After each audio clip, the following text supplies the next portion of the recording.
I'm Chuck Olenek. I'm a reenactor. And for 36 years, I used to use historical reenactment as a way to lure my students into thinking that history was cool. I'm not in the classroom anymore, but I've got a bunch of garb at home.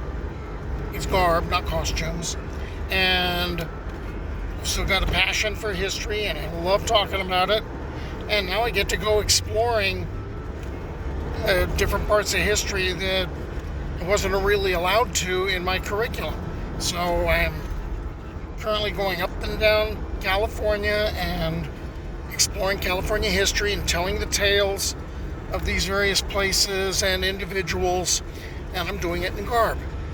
So I've covered the missions and everything associated with the missions. I've been following the careers of a number of California outlaws and California lawmen of the 19th century, and then I got into ghost towns. Well, looking for ghost towns isn't all that easy sometimes.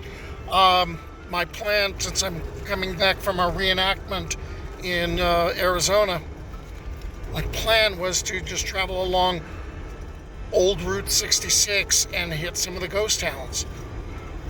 Well, that's not quite working out the way I planned. What I planned to do was follow the old Route 66 and check out the ghost town of Essex and just follow the Mother Road or Old National Trails Road. That didn't work out. Both exit 115 and exit 100 were closed. I finally exited at Kelbaker Road. So I decided that Essex and Goff were not on my agenda this time, and now what I'm doing is I'm heading over to Amboy, and I hope you stick with me as I explore that ghost town and a few others. This is Kelbaker Road, taking me to Route 66, where I hope to still turn left and get to Essex somehow. Denied. Again.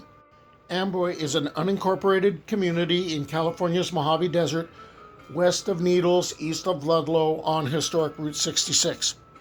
About 4 miles east of Amboy is what looks like a white marble lion. It's actually a pair of Chinese guardian lions, also known as food dogs, made of white marble. I have no idea why they're there. So here's the story of Amboy. Although Amboy was first settled in 1858, the town was not actually established until 1883. Lewis Kingman was a locating engineer for the Atlantic and Pacific Railroad and created the town as the first of a series of alphabetical railroad stations that were to be constructed across the Mojave. The Atlantic and Pacific Railroad was later absorbed into the Santa Fe Railway. The origin of the town name is from a town in New Jersey, possibly chosen by the railroad's eastern investors. It makes sense.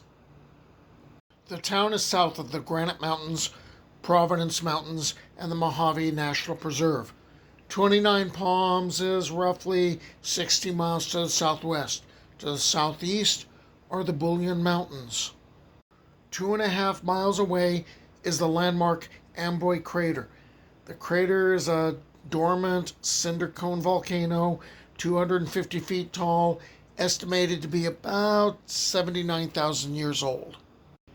If you go along Amboy Road, you'll see the Amboy salt canals and the salt flats south of the crater.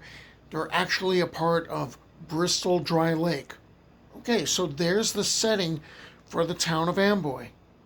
Now Route 66 comes into the picture.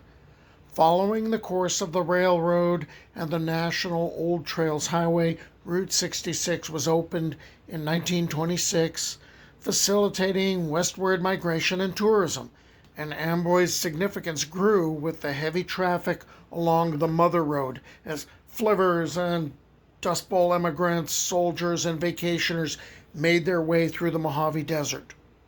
Facilities included a cafe, a service station, a school, a motel, and a post office. Water was hauled by rail from Newberry Springs, which was 50 miles away to the west. And again, that brings us back to the problem of you're in a desert and water's a limiting factor. I mentioned the service station, motel, and cafe in Amboy earlier. Prior to 1938, this was Conn's. In 1938, Roy Crowell opened, Roy's, as a gas and service station along U.S. Highway 66 in Amboy. At the time, Route 66, which was known as the Main Street of America, was the primary east-west highway in the nation, starting in Chicago and ending in the Southwest and Los Angeles. The construction of Roy's was one consequence of the highway's 1931 realignment through Mountain Spring Summit, which made the road bypass Goffs, had become another ghost town, to directly connect Needles and Essex and continue west to Amboy.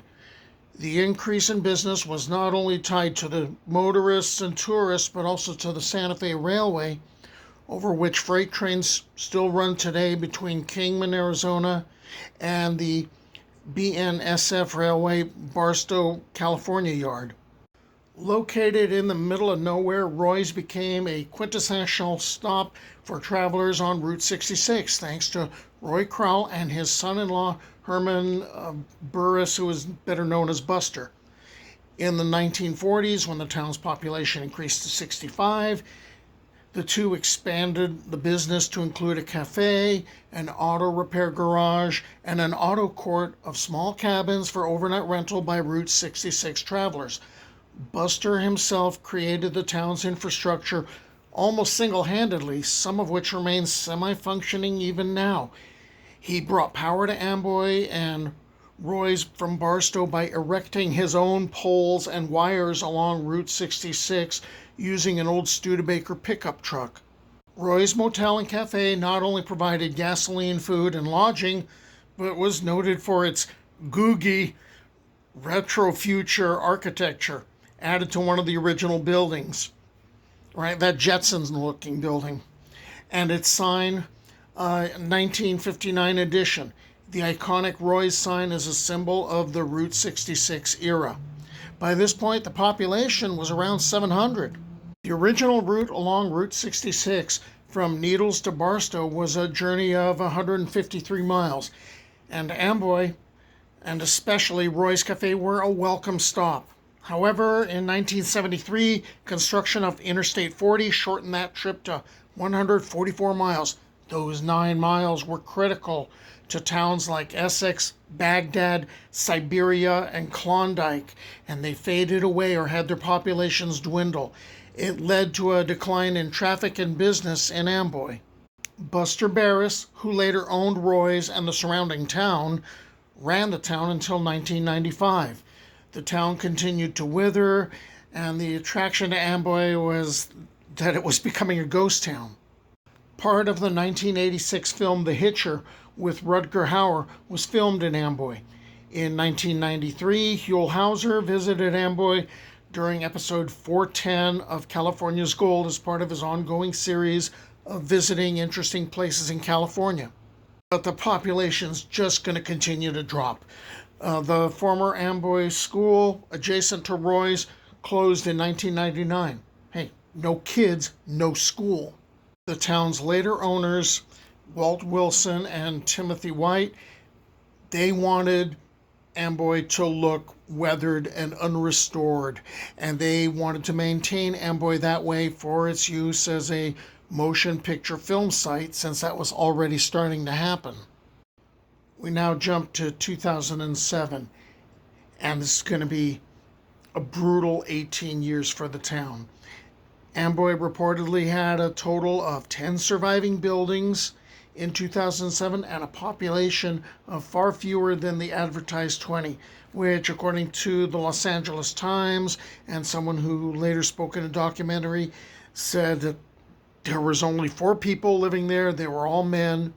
There was still a business district which had a post office, a cafe, and a Route 66 tourist shop, all operated by the same 4 men who still lived in the town in 2020. 4 years later, 2024, there was a news report that stated the population was 0, even though there was 1 business that remained open, the gas station, according to some. But to me, it still looks like folks were going into the cafe. And there was still a flag flying above the post office as of August 17th, 2025, when I was passing through town. So my next stop is Baghdad. But here, there was an original Baghdad and then the other one, the newer Baghdad. But it turned out I wouldn't find Baghdad, which was founded in 1883, abandoned in 1973 due to the construction of the I-40. Its remaining buildings were completely razed in 1991, leaving little trace of the town. There is the cemetery of Old Baghdad, which is basically some rocks marking some graves, no headstones, but you have to know where to look.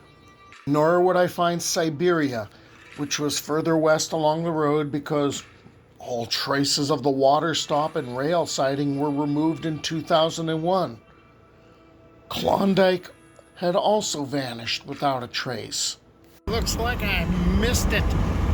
So, wasn't very noticeable? Okay, I'm going home. So, it'll just be a story about Amboy.